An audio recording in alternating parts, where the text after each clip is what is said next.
Alors les chasseurs, y compris les chasseurs formés, les louvetiers, l'Office national de la chasse bien entendu, en lien avec la Chambre d'agriculture, seront appelés à venir avec les éleveurs, en soutien des éleveurs, sur la base d'une organisation territoriale que les préfets de département et les DDT vont pouvoir mettre en place avec des instruments rénovés, avec du matériel nouveau.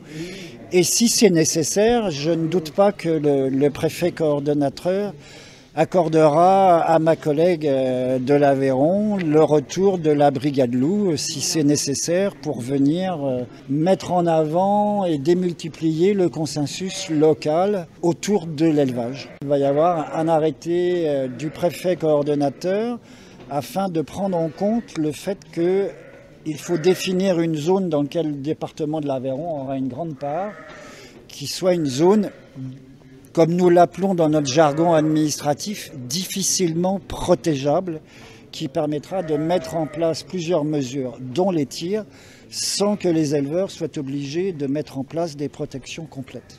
S'il y a d'autres attaques, est-ce que les éleveurs vont bénéficier d'une indemnisation ? Oui, alors c'est un des objets de cette zone difficilement protégeable, c'est qu'ils seront indemnisés même sans protection.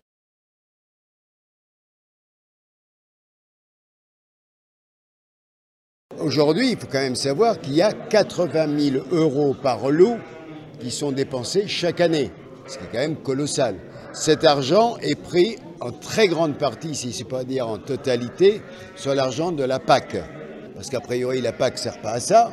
Mais si, effectivement, un budget européen peut être dédié à cette protection et donc à financer aussi les brigades, ben effectivement, c'est une solution. Et donc, ce n'est pas forcément du budget national, mais ça peut être aussi un budget ensemble entre le niveau européen et le niveau national.